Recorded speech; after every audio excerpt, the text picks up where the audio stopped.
Okay, now switching over to the UFC side of things from this past weekend, UFC Fight Night, Lewis versus Spivac. And in the main event, Serghei Spivac defeated Derrick Lewis. I'm just going to say it by a fucking boring fucking fight. I hated it. By sadness is what it was. Sad. It was sad. The official time, I'll let you guys talk first. 3:05 of round number 1 by submission via arm triangle choke. Omar, take it away. Give us your impression of Spivac's signature career-making win over the sort of current legend Derrick Lewis. Yeah, it was sad. I can't really say it was boring because the technique was high level, man. Spivac has a game, and actually shout out to Laura Senko for breaking shit down because I actually thought she gave a lot of great takes on specifically what Spivac was doing and kind of what his thought process was and his game plan seemed to be, which was to tire out Derrick Lewis, to make Derrick Lewis work as much as humanly possible in that first round and try to break him. And there was a lot of, tripping him, trying to take him down, letting him get back up, letting him work for the get up, then taking him back down, letting him work for the get up. And it got to a point where I think Lewis kind of didn't have that gas anymore. Tybura or Spivac felt it and went for the choke when he went for it. I think when he first started the ground game, I think he tried to test him out, see what his strength level was, and I think Lewis was a little too much at the beginning of the round. And I think Spivac just kind of just slowly ate at him. But with bigger guys, man, that gas tank will go a lot faster, and Spivac took advantage of it. It was a good performance, man. I can't really say anything about it. It was just sad. Yeah. I mean, I hate to be one of those guys who discounts grappling and is like, if a guy wins by grappling, then it's less valuable than if they win by strikes. I get irked by when guys make that point. I find myself being irked by this win by Spivac. I feel like Derrick Lewis, I don't even know if he got to throw a punch on the feet. The fight got tangled up so quickly, and Spivac did what he had to do, and he was grappling for his life, and he sure as shit was not going to let Derrick Lewis up at all. And 3 minutes into the round, he found a choke, and he got the win. So he deserves all the credit, man. So great win by him, and I'm excited for Spivac. Honestly, I can compartmentalize this. I can be sad for Derrick Lewis and impressed and happy for Spivac. Nothing against him at all. He's proving to be a great and formidable heavyweight now up in the upper ranks of the heavyweight division of the UFC. So, yeah. Mark, give me the name for Mr. Serghei Spivac. What's next for him at heavyweight? Well, let me talk about the fight for a second. I'm surprised by your irkness. Really? He came in and did, I'm sure, exactly what his game plan was. Yes, you're not going to stand there and trade with Derrick Lewis. Of course. And frankly, Derrick Lewis got ragdolled. He did. I don't think we've ever seen Derrick Lewis get ragdolled quite like that. And he got thrown around in there. There were about 1 million mat returns. Bisping said it, but we needed DC in this one to call out all the mat returns. And, man, Serghei Spivac has risen to quite a point here. This is a guy who got finished by Walt Harris, who got beat by Marcin Tybura. But he has now really put a game together where he's a tough out. And I think he's ranked number 8 in the UFC at this point now, something along those lines. And Derrick Lewis was a big-time opponent already, but he's going to have another one on deck most likely. He's not a guy that you can take lightly anymore. He really is starting to look dangerous in there. And as for Derrick, obviously this sucks. He is 38. Maybe we're at the end of title contention for him at this point. I'm sure he can still be in plenty of fun fights and probably add a few more KOs to the highlight reel. But I think the days of a title run are probably over. Yeah, man. You know what I want to see from Derrick Lewis? I want to see this man go on a little 1-2 month adventure to Thailand. Go to one of those fucking camps. pull a what's that dude's name? Pull a Khalil Roundtree. Yeah. Go over there, focus on just that for like a month or two. I don't even think you need 2 months. 1 month solid. Let those men run you ragged because that process over there is fucking crazy. The closest I can equate to it is watching somebody forge a knife out of raw steel because they put you through all kinds of shit in those training camps over there. I would love to see it, man. I would love to see him really like evolve his game because watching him get into that scrap with Spivac partially annoys me because I feel like he is an athletic guy. Like he has athleticism, but he fights and walks sometimes in these fights like he has no bounce, like he has no movement. And against a guy who's using movement against you, you've got to be able to, I feel like, move as well. And I don't think he ever really shows that. And I feel like taking some time to really go through one of those crazy training camps might elevate his game, especially his striking in a different way, open up different avenues and how he can strike and win, because I think relying on his hands too, the way that he does, makes him very, very one-dimensional, especially once he gets at the top of the heap. If we get his, kicks in line and whatever else, man, I think Derrick Lewis could still be nasty, but I just don't think. I think he's gotten so much money at this point and all this other stuff that I don't know if the juice is worth the squeeze, I guess, if he's not really trying to still be the best. But if he is, I think that's a perfect avenue for him to go down to really continue to do that. I love that idea. I just don't know that I see him doing that at age 38. Yeah, I get it. If you're going to put your body through the bullshit now, though, I might as well invest in these guys that really turn out some crazy-ass strikers. Yeah. All right. Mark, give me the name. What's next for Mr.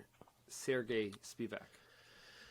So he's earned himself a big fight. The only problem for him is that the kind of top of heavyweight is not going to be matched up with him. Obviously, we have Bones and Gone. Stipe's going to wait. And then I doubt he's getting Blades or Pavlovich. If anything, I think they're probably going to get each other. So, and then also there's Tom Aspinall returning, but Tom Aspinall already smoked him. So I don't think he's getting that one either. So he may have to settle a little bit for what it feels like he should get off of this win. I think there's two options that make sense. I think one is that you can give him the winner of Alexander Volkov and Alexander Romanov that's coming up here. And the other, which I like more, is to actually book a rematch with Tai Tuivasa. I know Serghei has already choked him out, but that was 3.5 years ago, and that Tai was not this Tai. This Tai is a lot more prepared for this game. Plus, Tai's a star now, which can only help Serghei grow his name. So I think it works. I could see Serghei taking it, even though it's a rematch of a guy he's already beat. I think it works for Tai, too, because it's the kind of matchup that gives his brain a break from being rattled, and I think he needs that right now. We've discussed that on this show. So I think that's the way I would go. Omar, any other thoughts? Serghei Spivac and Tai Tuivasa was my choice. That's a rematch that I think that I would like to see at this point. And for reference, the UFC has Spivac at number 8 now. Derrick Lewis is number 10. Okay. All right. What about Mr. Derrick Lewis? Sticking with you, Omar. What do you think is next for the Black Beast? Man, I wish I could give him something that doesn't seem like a gatekeeper fight, but at this point, I'm not really sure kind of what else you really do with him. I think an interesting fight would probably be. I think you give him Jailton Almeida. I think, and that's kind of the problem, right? It's like that's a guaranteed murder, but when is it not at this point? Like, who is he not going to murder? And I think the problem is that Jailton needs a big name to really cross that boundary. And I think Derrick Lewis is probably going to be the one to do it. That'd be a tough fucking break for Derrick Lewis. For me, it's one I bring up all the time. I think it's really staring at us right now. It still feels wild to me that we've never gotten this fight. Derrick Lewis, Jairzinho Rozenstruik, both coming off losses. I think this is the time to book that fight. I'm down. Rozenstruik he came off a loss? I thought the Dawkins fight was his last fight. Oh, was that? I was thinking, you're right. That was after Volkov. Yeah. But even so, my point would remain because they're at similar points. Beating Dawkins didn't shoot Rozenstruik up the ranks by any means. Correct. And to be fair, Rozenstruik is number 9, and Derrick, like I said, is number 10. So they're right there. You go. But you're right. Good correction. I forgot that.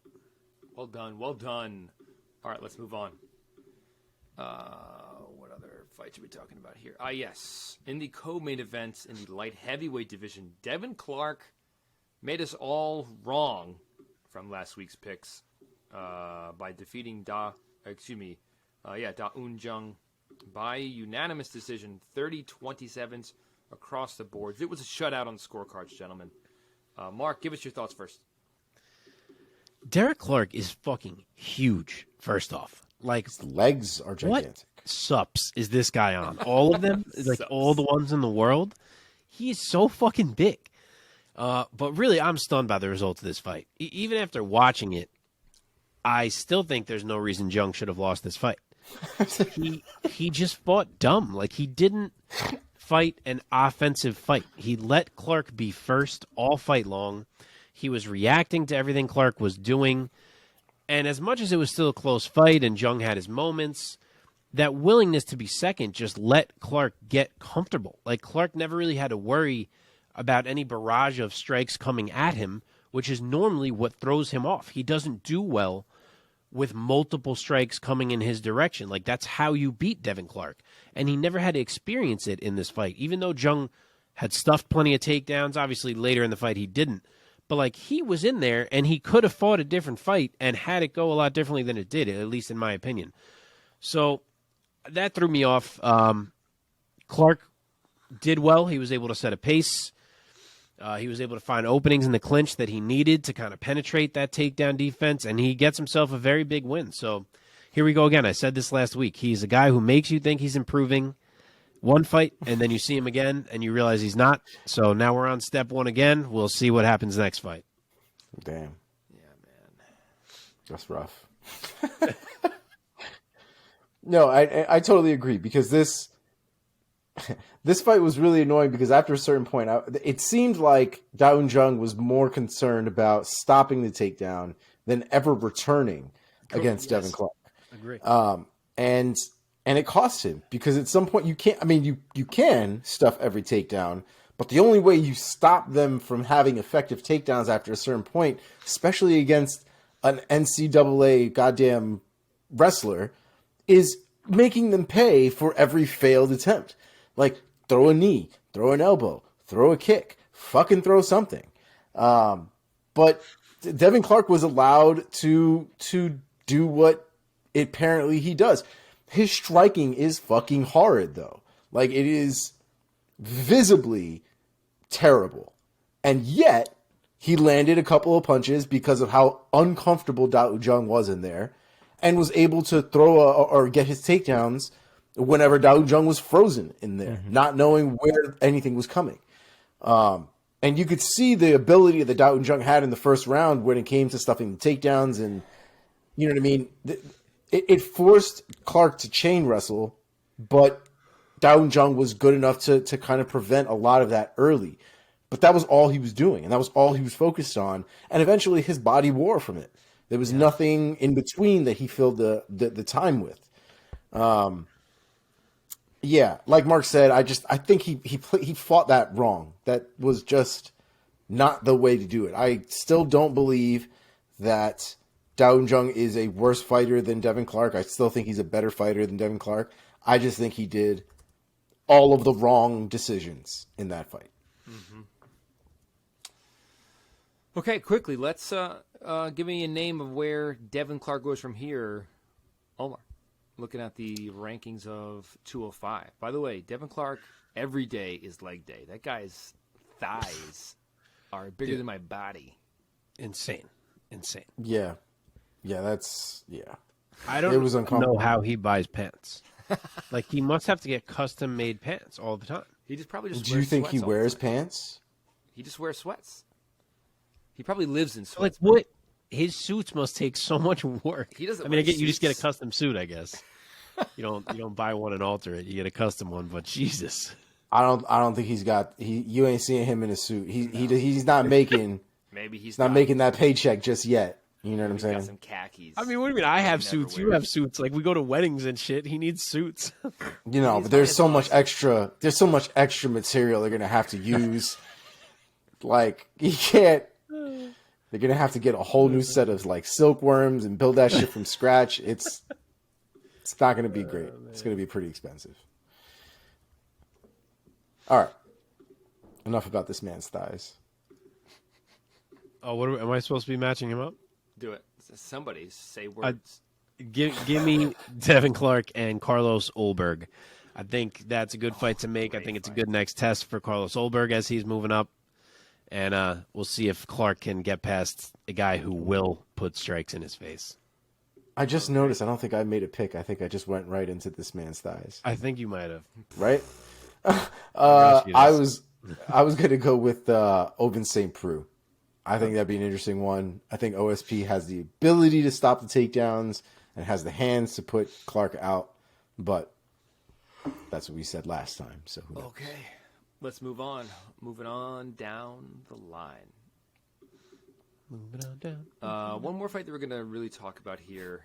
In the heavyweight division, Marcin Tybura defeated Blagoy Ivanov by unanimous decision. 30-27, 29, 28, 29, 28.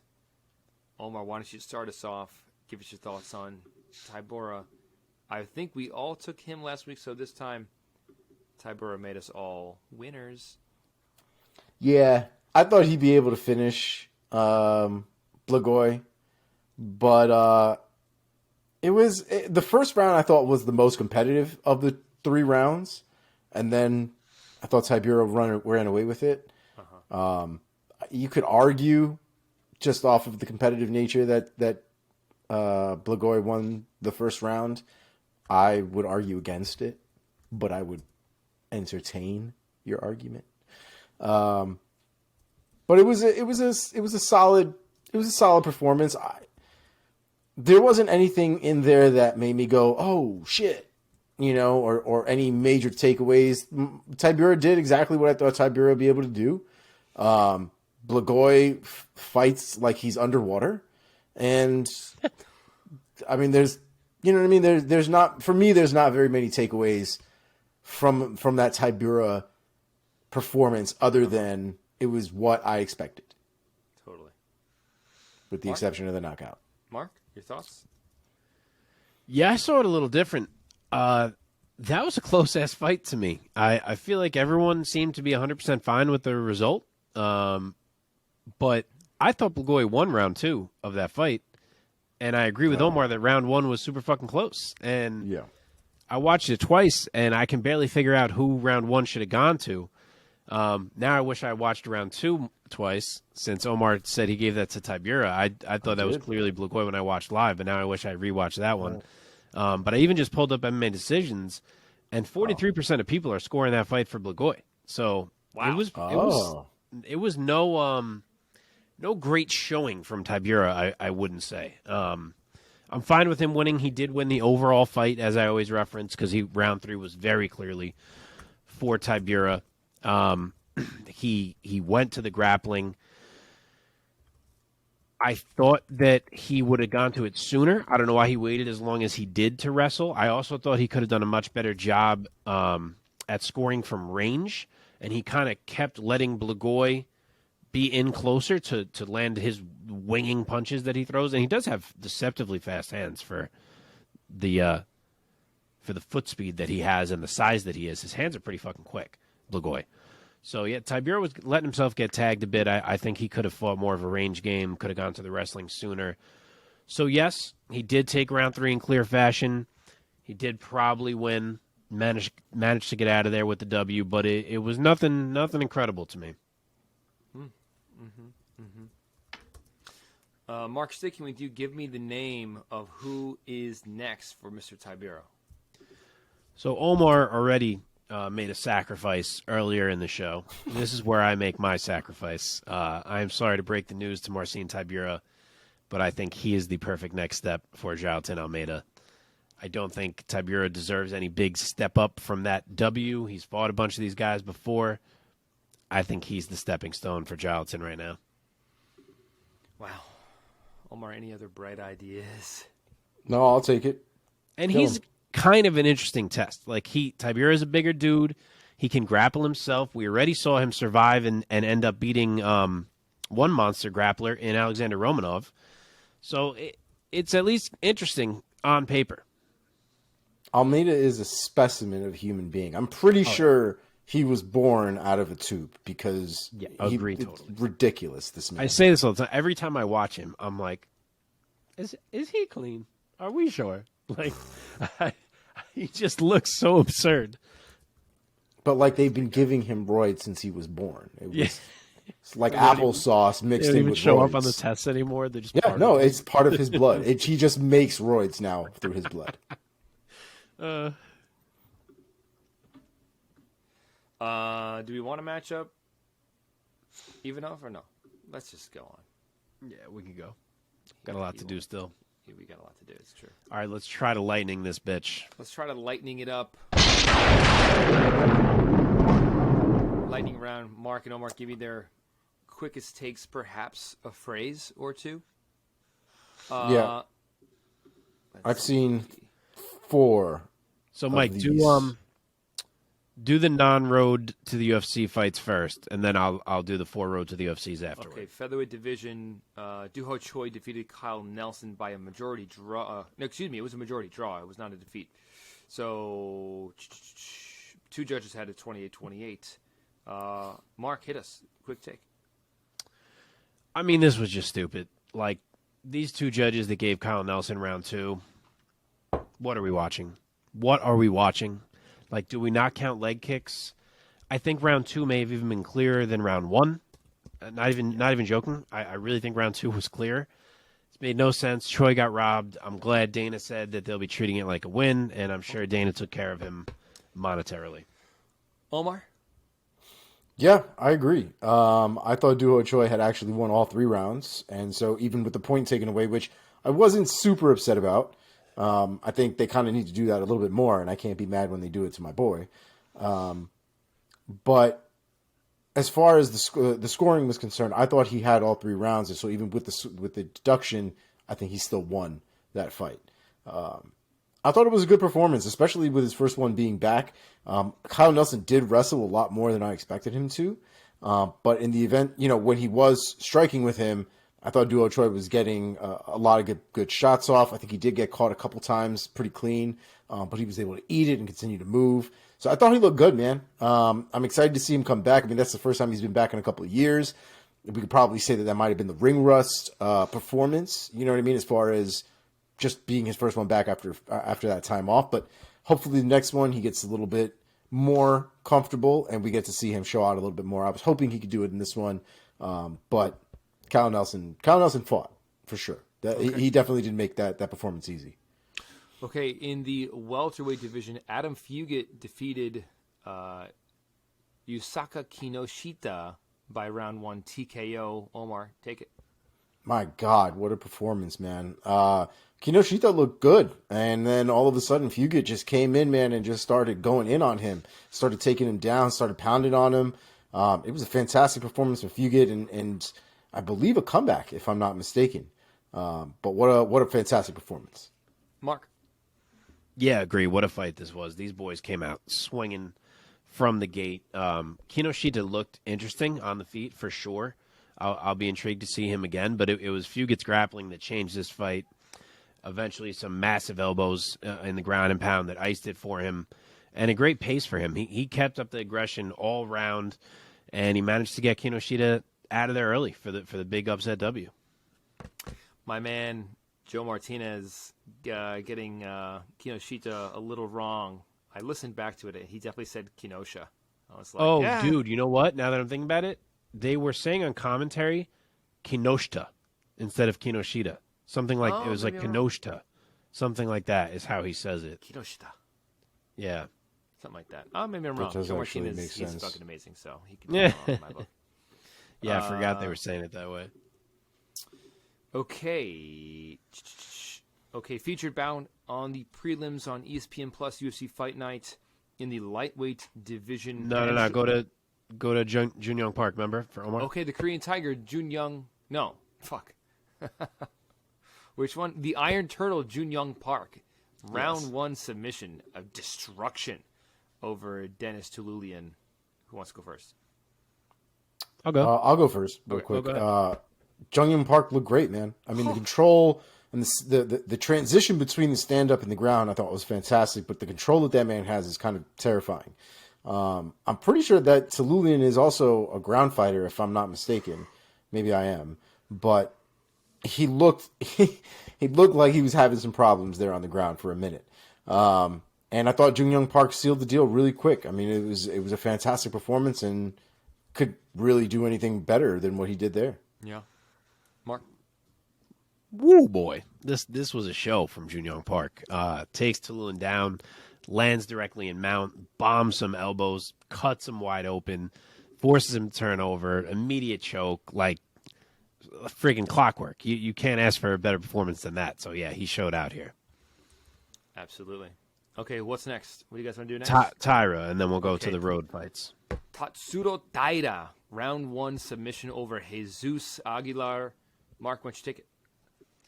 Bro, Tatsuro Taira is good as shit. Like, Yeah. he did kind of dive into an arm in guillotine early, but he was fine, and he just had to be smart and patient in getting out of it.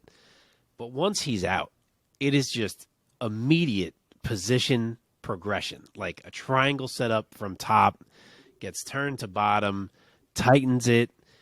Aguilar kind of has his hand in there blocking a choke, so Tyra's like, all right, transition to the armbar beautifully, puts an end to things. He is very, very slick, and I will say it again, enough of the debutantes now. Let's test him against someone who's actually been around the block a little bit because the talent is very obviously there. That's right. Oh, boy. Omar, did you go Omar, first? did you do that one? I did not. Tyra's a beast. He's an absolute beast. I love his transitions. I love his adjustments, his ability to go from one position to the other, continue to flow with it. His striking, I think we talked about before, but I think he showed out his grappling a lot more here. I think there were points, though, where I thought he might have had the crucifix position in a few instances, and maybe it was a choice to not go for it, maybe because he wanted to get the mount instead. But I thought he could have done a lot of damage from the crucifix position. I think he got into it at least twice, or was at least close to getting into it. But it didn't really matter because he rolled right into a triangle choke, adjusted since he saw the triangle choke wasn't working out for him, ended up sneaking in a nice little arm bar, and he went home with a beautiful finish. Yeah, man. Anything else you guys want to do for Lightning? Any quick tips? Yeah, so now you can do the road fights. Because remember, Omar hadn't seen the road fights, so I'll do quick recaps of Okay. these. Yeah, there's the other four. If Omar didn't see him, Mark, why don't you just run him down? Okay, so yeah, we had 4 weight classes, 4 finals. I did not watch the show Road to the UFC, but I watched the finals here on this card. So the lightweight final was Anshul Jubli with a round 2 TKO over Jeka Serghei. It's surprising that they were talking about Serghei collecting knockouts on the show. Sorry, I'm going to say it's not surprising because that guy throws friggin' hammers. Oh, yeah. But it didn't matter here because the grappling of Jubli was just too much. He was the bigger man. He was able to take him down when he wanted. He controlled him almost the whole fight, and after a few sub-attempts, just decided to bludgeon him with ground and pound and close the show. So Anshul Jubli from India is the lightweight Road to the UFC winner. Then moving on down to featherweight, we had, I believe it was Jung Lee is how it was pronounced, winning a split decision over Jia Yi. Lee had a bit of a tough time getting going in this one. Yi was really leaning on the grappling to try to stall the fight out and kind of get Lee tired. But it didn't work. Lee was able to push through kind of by mid-round 2 and turn the tide. It was a tough fight to score. There was a lot of control time for Yi, but I do think the right man won. I thought Lee was the one doing the damage. I haven't rewatched it, but I had a 29-28 Lee on the first watch, and that's the way it shook out with the judges. So Jung Lee is the featherweight road winner. This next one, bantamweight final. Rinya Nakamura, round 1 knockout of Toshiomi Kazama. Bro, what the fuck? Like, again, I did not watch Road to the UFC, but was this guy the star of the show? Because he came out a million miles per hour, caution to the wind, throwing and landing a million shots, and just fucking handing out naps. Like, what a debut for Rinya Nakamura. That was really impressive. So he is the bantamweight winner of Road to the UFC. And then the last one was the flyweight final, where we saw Hyun Sung Park with a round 3 submission over Sunguk Choi. Park had to battle in this one. They were saying that he's normally a fast finisher, but it did not come here. Choi was doing well.